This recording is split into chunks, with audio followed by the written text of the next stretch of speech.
Welcome to the Lead at the Top of Your Game podcast, where we equipped you to more effectively lead your seat at any employer, business, or industry in which you choose to play.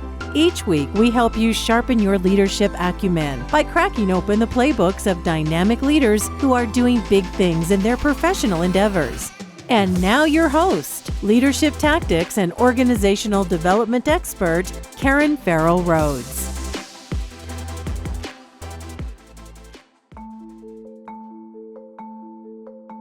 Welcome back to the podcast, and thanks for joining another episode designed to help you better lead at the top of your game. As you know, for season 3, each month we're featuring leaders who have fascinating roles in a particular profession or industry. And today's episode is part of our special series featuring leaders in the healthcare industry. And now, enjoy the show. Hello, my superstars. This is Karen, and welcome to another episode of the Lead at the Top of Your Game podcast.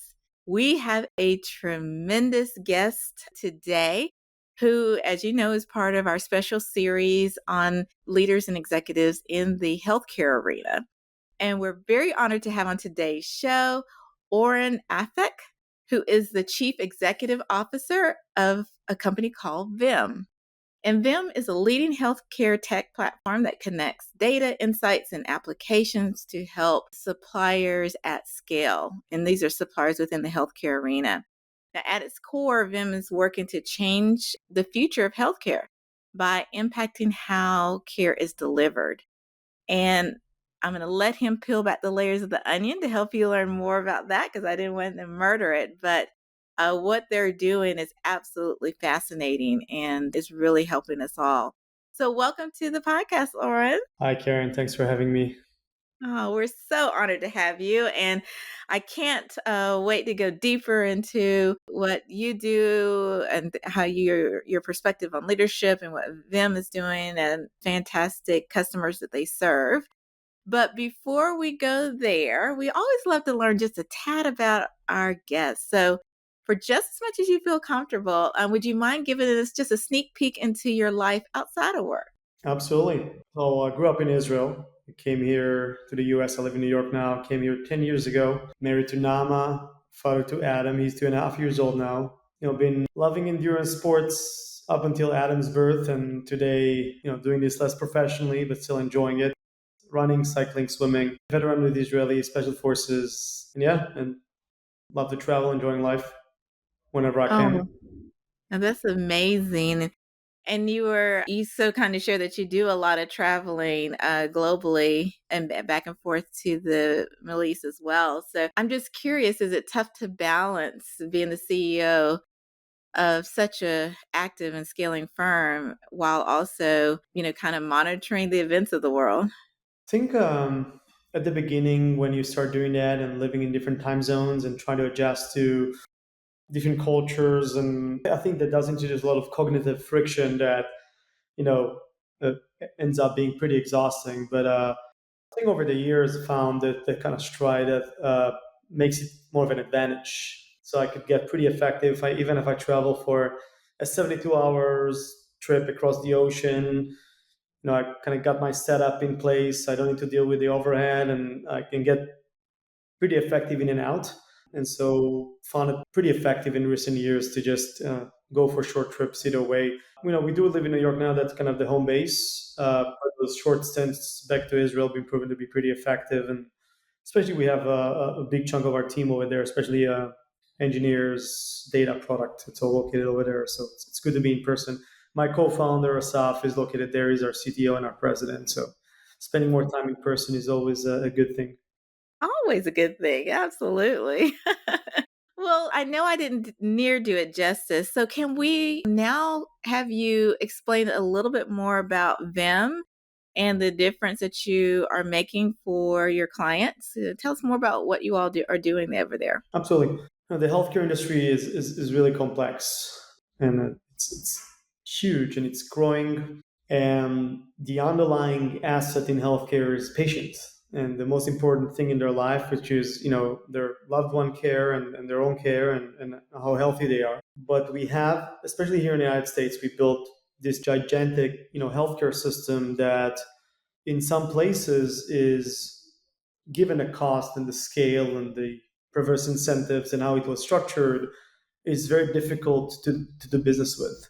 And there are thousands of innovators, developers, companies that try to disrupt the system that, you know, they struggle with the fundamentals of even integrating into the ecosystem, not to mention, making their own clinical innovation work better, right? So our mission is to really accelerate innovation in healthcare and enabling thousands of developers to be more seamless and seamlessly integrating with the ecosystem and being more successful impacting the ecosystem. So we try to take out of the equation the things that are repeatedly a hurdle for all those vendors, such as how do I work with the large payers more seamlessly, big entities that pay claims, that capture premiums, that then act as the insurance company for majority of the lives here in the United States. And at the same time, how do I work more seamlessly with physicians? How do I integrate with their clinical workflows? How do I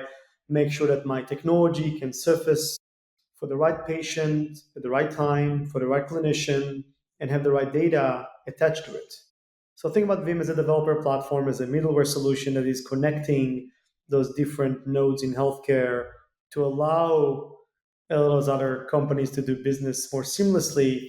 And by doing that, accelerating innovation, getting it at lower cost to the market and much better speed, with overall the intention of making healthcare work better, more cost effective here in America. So I can only imagine, coming myself, my corporate work was in tech, and I can only imagine the complexity involved in doing that. And I know you all have a platform for that. So my first question is, who are your target customers?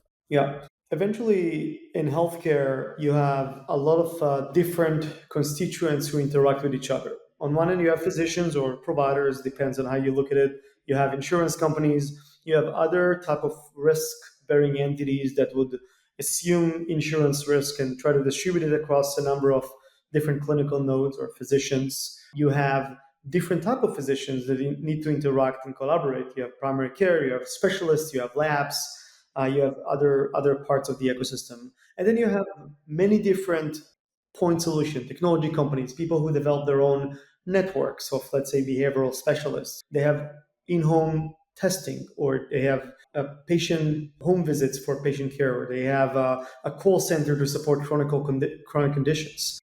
And all those different players need to have an easy way to interact and make sure that they all align across the same source of truth of who is that patient, what do they have, and how do I surface those insights at the right time, at the right place, right? So our customer could be anyone who need access to the data and the workflow, right? It could be, again, someone who thinks about, okay, how do I dispatch a car ride for a patient covered by a payer X and making it available for physician Y to prescribe it and offer it to their patient when she's trying to get him into the clinic? Or how do I allow that service that ships a pharmacy order to the patient home to be more prevalent at a provider workflow, and allow the provider to know that she can prescribe using that service because that thing is being reimbursed by payer A, B, and C for patient X, Y, and Z. A lot of those, healthcare is really complex in a way that it's being paid for and being integrated. So we're just trying to simplify all of that and make it very seamless.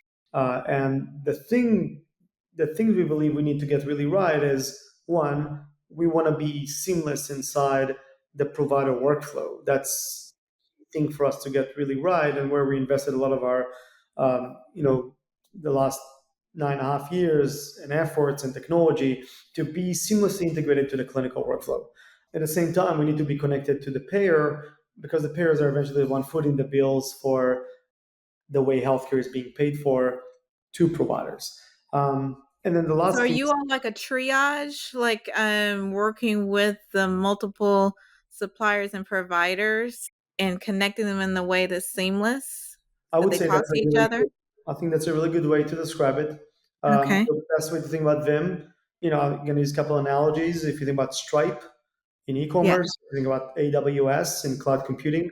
20 years ago, if you wanted to build your own e-commerce store, you had to figure out building your own data center, dealing with credit card chargebacks, dealing being PCI compliant. And today, those things have been solved, right? So you could just use AWS, build your website very easily. You don't need to build anything special. And then you can use Stripe for credit card, Shopify to open your store. And you have all this infrastructure that allow you to really focus on, what you're really good at, right? That never really happened in healthcare. And we're trying to make this more of a reality. So again, people can consume more of their attention and focus on, the way they engage patients, the way they offer their service to a provider, the way that they're getting something paid based on value versus based on time and material, which is part of the problems in our healthcare system. So again, like that's kind of where our focus has been, and we've been growing in the space in the last few years. Servicing most of the national payers, now covering over 120 million Americans, and at the same time getting to a reach of now close to 40,000 providers, physicians. Now, is this mostly US based or is this a global platform? Currently, it's exclusively US based. US based. Okay, gotcha. Fascinating. This is just absolutely fascinating. I'm curious about how hard it was when you first worked and launched the platform to get all the players to buy in, because it depends upon a lot of different entities to be willing to be part of your platform, if I'm thinking about this correctly. How hard was it to launch and convince them that this was needed? I mean, I guess anyone knows it's needed because healthcare is very, very complex, as we all know. But were there hesitations or pushback from your different stakeholders? This is such a thoughtful question, and one that we struggled and grappled with for so many years. Yeah, so we had to be really kind of focused on building one thing at a time before we could have our own entire ecosystem. As you described, the first hurdle was, eventually it all stems from the provider network. If you have something physicians want to use, in our view, then you crack the code of how to build the infrastructure that then every payer would connect to and every developer would like to build on. But how do you get the providers interested?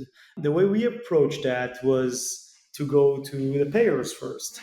And I don't think I ever talked about it outside of them, but we initially explored working with payers and try to work with them in an aggregated fashion. I think payers initially saw this as a threat in a way that, well, we actually want to differentiate by giving you our data and by you surfacing it inside the provider workflow. We want to differentiate and offer better service to physicians and patients and be able to grow our own business. Um, the reality here, unlike Canadian or the UK or the Israeli markets where there's a single payer, here in America we have hundreds of different payers. Yes. So it was really difficult to drive and get provider adoption and interest if you could only offer the value to a small sliver of their patients. And Right. so we had to get multi-payer adoption before we could compel the providers to join the platform. The way we did it eventually, without getting into too much detail, it took years to do, but I it was bet. to find the people, not the organizations. It's to find the right people in those organizations that could see beyond the self-serving interest of competitive dynamic and realize that unless you collaborate together, you're not going to get any provider adoption. So there is no way you could benefit from this way of collaborating with providers in a way that is siloed from other peers or competitors. You have to collaborate. Right. It's a little bit of the story of our world. It's really tough today not to have a global economy. We have to collaborate.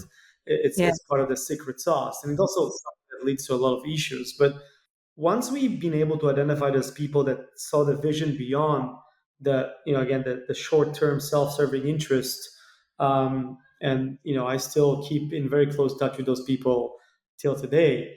I bet. Yeah, we've been able to really get that, I would say, critical mass that was compelling to providers. The next hurdle was on the physician side. Okay, now that you guys have all this data and it does seem applicable across many of our patients, now you need to connect with my system of record, not only the EHR, the electronic health record system, And that was really tough. Not tough because the EHRs didn't want to be part of that. I think the difficult part was that every EHR works in a different way. They have different APIs, a pretty bifurcated ecosystem that is not always meeting the same standards of connectivity. So we had to build a technology that makes it very easy to integrate into the clinic workflow and making it 5 minutes versus 5 months. And so if you're a physician, you're really, catering for, maybe a couple of thousand patients if you're a primary care physician in the United States. That's Right. the average. You're very busy, seeing patients, Very. preparing for appointments, following up with people who that you need to follow up with and you care about, and everyone needs to feel special, and that's your whole world. And for you to entertain doing a big IT project, especially if you're in a small practice, that's usually a no out of the gate. The big hospital systems, they have IT teams. It's a different story, but our passion was always to start with the smaller medical groups, the independents, the people that really running those small businesses. And we're still doing this today. We do work with large organizations, but predominantly we built our initial business with the smaller practices, which we're very passionate about. So That's we had to interesting figure out because a way to integrate. Go ahead. isn't Epic one of the record systems for your bigger players? And also, what do the smaller ones do? It seems like it would be tougher to get the smaller companies to buy in. Yeah, yeah, and I think this is where technology comes handy. The way by which technology allow you to integrate today into, let's say, a clinical workflow or the endpoint where the clinical user is leveraging that EHR. Technology does allow you to do a lot of things today that is essentially doesn't require a heavy lift on the side of the system of record. And sometimes there's no lift at all. So we build a way where we can literally go live in the course of a quick Zoom call. And we built this during COVID, so that was an important thing to do. The goal was we should be able to go live virtually in the course of a quick Zoom call. And that's how the technology was designed. So again, even if it's a small system, we can still support it. Even if it was built back in the 90s and it's desktop based and it's running on older operating systems, we can still support it. And I think that's kind of part of the magic and what we build, and something we take very, very big pride of. Fascinating. And I'm just curious because this isn't a space that is probably deeply known by the everyday individual like me. What are some misconceptions about the space or things that people don't know but they probably should? Yeah, absolutely. And eventually, everything we do does touch the end patient. There is a massive shift today in the United States from fee for service to fee for value. Let me explain what I mean by that. Predominantly, the way that payers and physicians interact today is through the fee for service rails, which essentially say if a patient comes in, if they're sick, if they have an issue, you treat them, I pay you for that treatment. That does not incentivize long term patient health and caring for patient health for the long haul. And there's Right. a bunch of reasons that why this has not taken off. And it's not just connectivity. That there's many more other business reasons why that haven't taken off, and we can talk about it if we have time. But there is an attempt that is a lot of pretty amazing tailwinds coming from the government in the form of Medicare Advantage and Medicaid in the federal side and the local state side. There's a lot of great tailwinds coming from big and large employers and innovative payers that they want to shift the paradigm from fee for service to fee for value, essentially a way to pay providers for value being created versus for just care being rendered. And that's something that eventually we are enabling to do more seamlessly, and why every patient should be really again interested in how that can help whole patient health, because eventually you do want your providers to have the right incentive, the right technology, the right data to think about you, not just about the current condition, but what's going to happen 10 years from now, 20 years from now. And that's really, really important. There are a lot of different misconceptions, kind of going back to your question specifically and thinking about, what patients, some of the things that patients think about, but they're not necessarily true, right? Quality of care is not always associated with the brand of a certain health system, right? If the fact that a certain health system is associated with a big academic center, or it has a name that look really good because that also is associated with a big school, or university, or a nice Like Emory, right? In Atlanta, Emory Healthcare and yeah, and by in the way, college. the health systems in America, some of them in certain areas like special cancers and different high-end conditions, are by far the best in the world, right? So if someone, God forbid, get really sick, they could really benefit from being cared here in the United States, more than anywhere else in the world. But for the most part, 90% of the care that being rendered does not require necessarily the best of the best of the best. It requires the basic stuff being done right, repeatedly, at a high volume, good experienced physicians, That's caring true. people. That's Yeah. all. And Yeah. so the way that people associate maybe quality with brands has Yeah. been something that been, as a huge driver of cost into the system. Because obviously, the more power large organizations have because of their brand, the more people are going to go there, the more leverage they have with insurance companies, the more they're going to jack up the price and be able to mandate more for doing the same thing like another place that is maybe a smaller practice. Over time, this compounds and compounds and compounds, independent providers being gobbled by larger systems, which leads to even more of an accelerated flywheel of increasing cost. Now, Right. you and I don't see this on a day-to-day basis because majority of the payment is going to be, if we need care, it's going to be paid by the insurance company. But if you think about a year compounding effect, you and I on average are both paying extra 7 to 8% every year, additional money on top of the premium we paid last year. So there's a 7% year over year increase of what we pay. And that thing compounds tremendously. If you think about 20 years ago and how much you paid for healthcare versus how much you're paying today, Yeah, right. huge difference. And then when 300 plus million Americans do that every year, the ecosystem now being over 20% of the GDP of the United States, it just blowing out of proportions, right? So eventually it makes healthcare less affordable and less accessible for people. It doesn't make it better. So that's the first thing people don't understand. And I think it's important to say, when you choose to go to the expensive place, it doesn't mean you go to the better place. Yeah. Second thing is technology in healthcare doesn't make providers more effective and be more efficient. Technology helped people in any other industry, self included, to be much more effective and reach more people and be much more, again, scaled and be able to build the businesses in a much more scaled way than before. In healthcare, it may be the one profession where there's almost like a cost disease. The cost is increasing Yep. with technology without the productivity increasing and the productivity decreasing at the same time. And so people sometimes don't appreciate that technology in healthcare has introduced more pain than Yeah. benefit. I can think about another huge list of things that the misconceptions, but yeah. Well, no, this is fantastic insights, and I can absolutely see that see that if you sit down and think about our healthcare system in the U.S.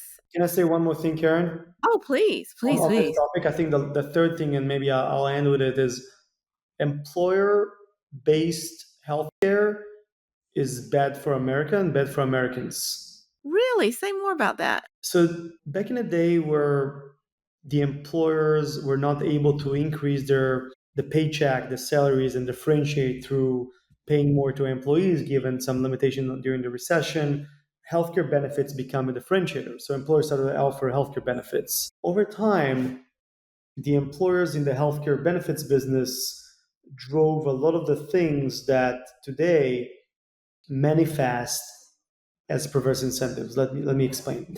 The time that the average person holds their job today with an employer, 2 to 3 years, likely more aligned with a 2 year time horizon, which means 2.7. I had a researcher that came and told me a couple months ago. 2.7.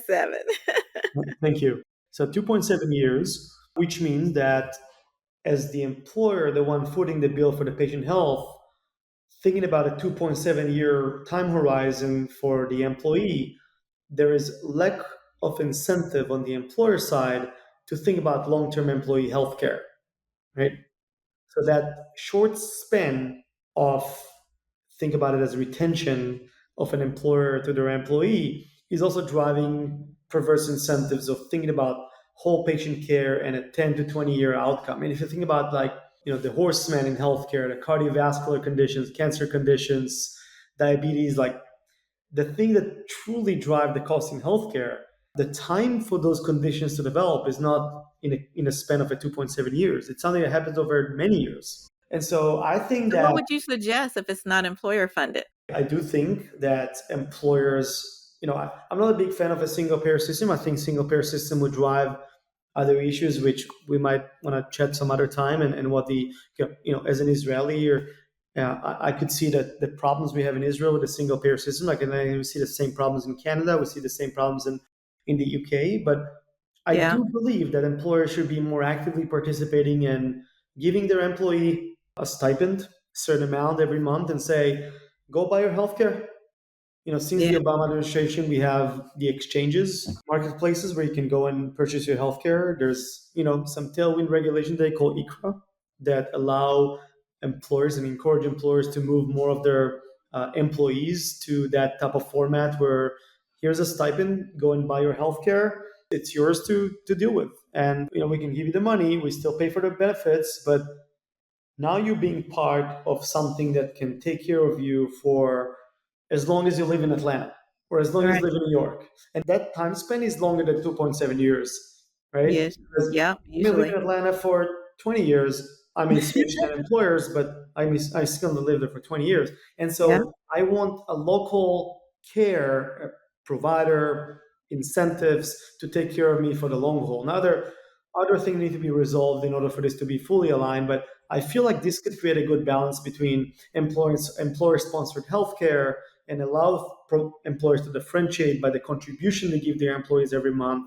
But at the same time, employees are not bound to a single employer for the whole course of their lifetime. So there are no perverse incentives in how you care of patients' health. Oh my gosh, Oren, that's so insightful. We need to get you on a task force somewhere to One day, help one day. map this strategy out for the US because it is a mess right now, if I do say so myself. There's very smart people in the White House thinking about that, and Yeah. Oh, it's yeah, I know. it's I been was just amazing to teasing, see but that. there's a lot of people there. Thought groups, global think tanks, I know around healthcare. There's quite a few North America based as well. So anyway, I was teasing, but yeah, it does need to be innovated in a very smart way. It's just Karen's opinion, but hopefully we'll make some progress. I think we're making amazing progress on the over 65 and also the Medicaid Yeah, areas. I think that's true. we're the one area that need to be still, kind of more disrupted and influences the employer side. People like you and I, the commercially covered patients, like that's an area where there's more innovation needs to come into the payment model.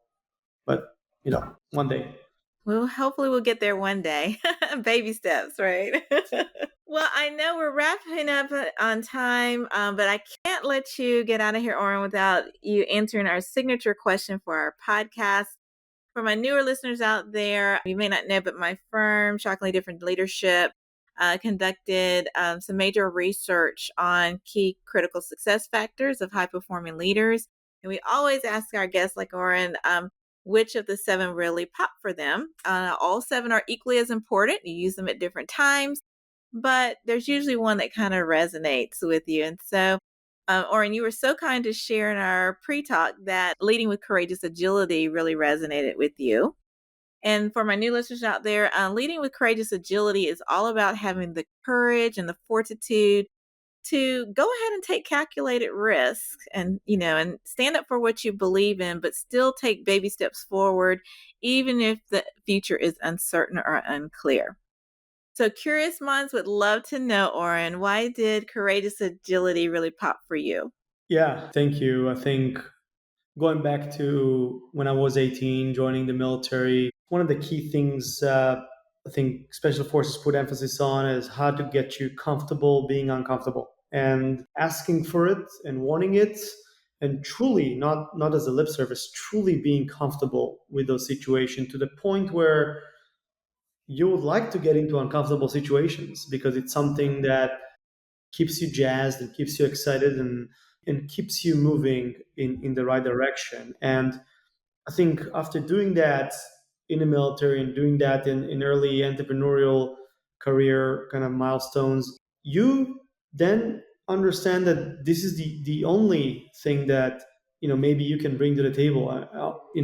I'm not an engineer, so I can't even claim that I'm smart enough to build software and think about scale. And I'm not the best marketer, the best salesperson. But I think what I over the years figured is that I'm pretty comfortable being uncomfortable. And that's something I'd like to help our teams to do and something I'm trying to focus on when I think about working with our different managers and leaders at the company. How do you give them the tools, be able to make mistakes and, pedal back and course correct if needed, but doing this in a way that, again, as you said, being courageous, take baby steps, but by definition, taking those baby steps toward the unknown, toward the uncomfortable, toward a place where you're likely going to fail one out of 5 times. And failing is not fun, not just because that failure is going to have ramifications. It's going to have ramification around how you're being perceived and, what maybe your payout is going to look like and,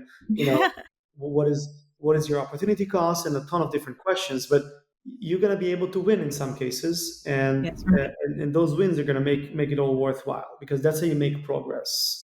That's And right. disrupting companies would never make progress unless they push the envelope and try to get into the uncomfortable. So this is the one that I really connect with personally. I think it was the one thing I realized I feel good about personally and something I feel I can bring to the table in any environment Yeah. versus other things I don't feel I've mastered or I'm really good at. And yeah, I mean that one thing is really precious to me. And I can see how you live it as CEO every day. Boy, this episode has been pure magic, Oren. Thank you so much for being willing to come on the podcast. We're going to have information on your bio and links and everything in the show notes, but I always like to give our guests a little bit of airtime to share the website for your company and where folks can find out more about you. Great. So where can they find Vim? So getvim.com is our website, and Oron Afek is my LinkedIn profile, and we're posting here and there different thoughts on the industry, and yeah. Fantastic. So, listeners, make sure you check out those show notes. We'll have those links for you. Check them out. Follow Vim, follow Oren, and stay on top of the great progress that they're doing to make an impact for each one of us in the healthcare field. So, thank you again, Oren, for being on the show. Thank you, Karen, for having me again and for the wonderful conversation. Oh, excellent. And listeners, thank you again for joining another episode. As you know, and I always tell you, we so appreciate you because there are literally millions of other podcasts out there, and we don't take your patronage lightly at all. All that we ask is that you like and subscribe to us, and please share the podcast with just one friend, because by doing so, it'll help us all get smarter and better at leading at the top of our game. Thanks a ton, and hopefully we'll see you next week. Bye-bye. And that's our show for today. Thank you for listening to the Lead at the Top of Your Game podcast, where we help you lead your seat at any employer, business, or industry in which you choose to play. You can check out the show notes, additional episodes, bonus resources, and also submit guest recommendations on our website at leadyourgamepodcast.com. You can follow me on Twitter, Facebook, Instagram, and LinkedIn by searching for the name Karen Rhodes, with Karen being spelled Karan. And if you like the show, the greatest gift you can give would be to subscribe and leave a rating on your podcast platform of choice. This podcast has been a production of Shockingly Different Leadership, a global consultancy which helps organizations execute their people, talent development, and organizational effectiveness initiatives on an on-demand project or contract basis. Huge thanks to our production and editing team for a job well done. Goodbye for now.